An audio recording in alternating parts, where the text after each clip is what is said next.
Hi everybody, I thought I'd do a quick explainer video about the controls testing work that we did in week 8. So here, remember, is our audit program, and our audit program, as a reminder, is essentially going to be our recipe for testing internal controls. So there's a few tests that are going to be done. Now you might notice here there's a whole lot of tests on other controls about promo cards and websites, etc. But we are only required to look at test 5, 6 and 7, which is about selecting a sample of scanned packing slips, checking they've been initialed and the staff members from the logistics success area. Select a sample of scanned packing slips and check that each one has a journal entry recorded on the same date. And number 7, select a sample of scanned packing slips and make sure there's that shipping tracking number. Now you might notice here the thing about tick marks. A reminder that our tick marks are essentially our audit shorthand. So rather than writing next to this initials and say, yes, this person is a member of the success area, we can just use the tick mark E. There are lots of other ways that you could do tick marks. You could do different shapes. You could do different Greek symbols, but I've just chosen letters of the alphabet here. So we're going to do those 3 tests. Now let me move over here to the work paper that we're going to need to complete. So we're going to start by putting in our details. Now I'm going to put my initials here, and unless your name is also AW, or it starts with A and it ends in a W, then you should not be using AW in your actual piece here. You should use your own initials. So this was the date we did this on the class. Now the next thing I need to do is number all of my documentation. You'll notice here that all of our work papers have a reference. That's like a page numbering system.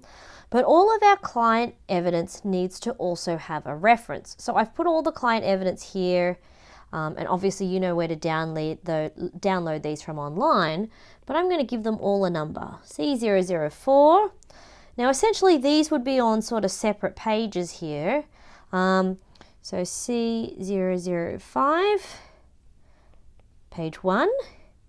I think the next one is down here, C005-2, C005-3, C005-4. Now theoretically, I guess you could put just one for this entire page there, but technically these would be individual pages, so I've done them separately. Then we have our last one over here, C005-6, and then I'm going to scroll over to all of our packing slips. Now this one was C005, so these are going to be C006. C006-1, C006-2, -3, -4, and -5. Now this page numbering is really important because the manager or partner or whoever is reviewing your work might only want to look at just one specific page, and we only have 5 of these in this instance, but if you have 25 or 50 of these, then it's going to be easier if you can send people to the direct page that you're looking for.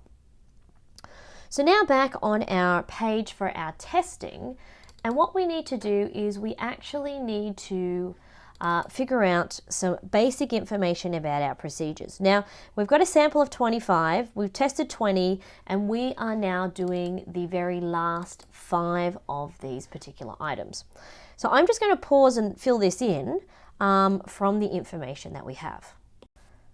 Okay, with the power of editing, I've added all of these in. And remember, we have a number of different procedures to do. So back here, we're doing E, select a sample of scanned packing slips, check they've been initialed. F is about the journal entry and the date, and G is about the tracking number. So I'm just going to transfer some of this information up here for our own information. So E, F, and G, and E was about the initials, F was about those dates, and G was about that shipping code. All right, so now I'm going to go in and I'm going to do the first test for E, and E was checking the initials of people. So we have our packing slips. And what we need to do is we need to go to the Peak Design website and check that who are the initials, people that might have the initials with these names. If they are correct, I'm going to do these in blue so it's a bit easier to see. I'm going to put a tick mark next to the name. So we have here E. So E is Jen Howell. So that one's Jen Howell, and she definitely works in customer logistics and success. However, we have some issues with DM. I can't find any information on DM anywhere on the website. And when it comes to RR,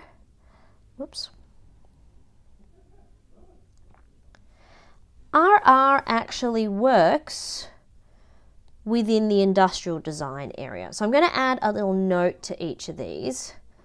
All right, DM, not listed on the website. All right, and notice I haven't used the tick mark E because it's not correct. I've used this X here. So same here,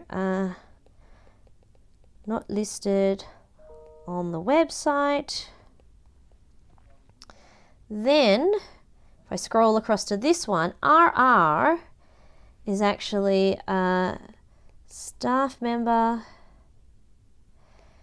who is an industrial designer. So I found some issues here, and I need to make sure I go back and record them on my work paper, which is work paper C003. So now what I'm doing is I'm cross-referencing. I'm saying, hey, if you want to find more information about where I've recorded this stuff, go back and look on C003. So if we go back to C003, which is all the way over here, I can start filling in some of the information. So I can say, yep, E was done correctly for those two, but then we have some issues. Okay, and I'm going to put another cross-reference back to the documentation, which I think is C006-3, C064, and C0065. So I'm saying back there you can find some information about that. Now the next test, so that's test E, all done.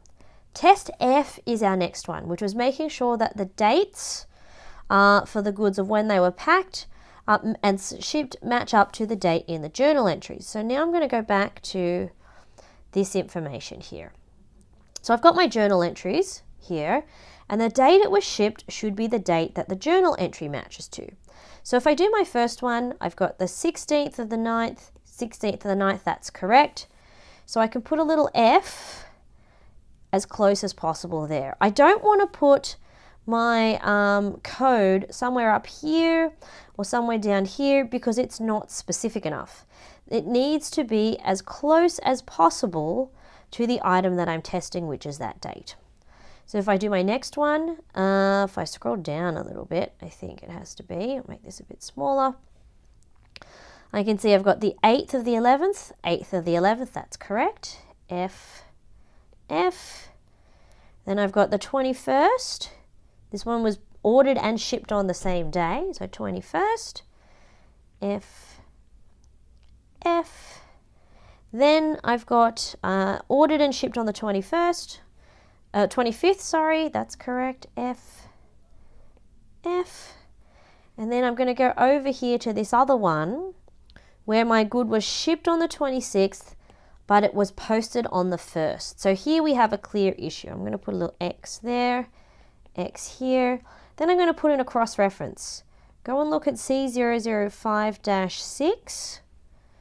And on this one, I'm going to write some information. So onto C004, I think it is. C004 is the journal entry. Journal on 1st of July. So here we have a clear cutoff issue. So let's go back and record all of these results over in this table. I can go tick, tick, tick, tick. But the one we know is incorrect is here. And I'm going to say, well, look at C004, which is that journal entry page, and C005-5, I think is the other one. Yeah. Oh, I have an error just here, I've noticed. This should be C005-5. Okay. So if we zoom out, we can see we've done test E, we've done test F right there, and now we have test G. And test G is making sure that there is shipping and tracking information here in all of these. So test G is about making sure that that tracking code is there. So let's have a look. Yep, we've got a tracking code for this one, for this one, for this one, for this one. And then if we move across, I can see the tracking code here for that one. So I'm going to use G there. So let's go back to our main page here. And we've definitely got the correct procedures for G. So now we have to look here and talk about what are our conclusions. All right. So 20 other transactions, 5 are the ones that we're testing. So essentially we found 4 deviations. 4 deviations in which the controls are not working correctly. So what do we have to do next? Well, our next steps are pretty simple. First step that we need to do is we need to investigate, all right, the causes for the deviations. Now remember, we found the people that 2 instances there of DH who no longer seem to work at the company. So what could be the cause of that? That person might have worked at Peak Design before and has left since then. We need to prove that that person was really an employee. When it came to the instance of, I think it's Rachel, RR over here, notice this transaction is at the very end of the financial period. Now, a lot of companies will have a sale at the end of the financial year, and so it may be that they used other staff members to pack and ship orders at this point close to the end of the financial year. We know that with the dates, there was an issue here with this one. It was recorded in the journal a couple of days after, so there was definitely a clear cut-off issue around this particular instance. We need to investigate what happens. Was it a mistake? Is it a problem with the accounting software? Is it a manual process that needs to happen? So we need to investigate the cause for the deviations to find out if they are a one-off issue that is not a problem. Like this one here might not be a problem. We might test it out, have an investigation and find out, yep, Jen did it. Rachel did the checking, but she was trained properly, we're confident. And then we might find out that DH is actually somebody that worked in the company. So we might find out, yep, they're all okay. And then investigate this one, and this one might tell us, oh, look, there's a cutoff error. All right, so we have to figure out, are they one-off or are they potential recurring issues? Now this one, if they say, look, here we have an issue with cutoff, the accountant only works once a week, does journal entries, that's why we have a journal entry later than the date it was packed and shipped off. Well, then we're going to need to increase our substantive testing around the cutoff assertion. All right, so that's going to result in doing some block sampling and then doing this particular test about the dates substantively in more detail. So that's an example of how we actually go about testing. Now I know that some very keen beans have said, Amanda, there are some issues over here with some of the pricing. So you might notice that I think this one is 5 cents off, and I think this one here, one of these is 5, a few of them have some errors. Well, what I want you to do is I'm going to send you some documentation about doing this substantively. So using the same pieces of information, but doing some substantive tests, and you'll need to do those to look at our quiz for this week. Of course, any questions, just drop me an email, contact me on social, or ask a question on the discussion board.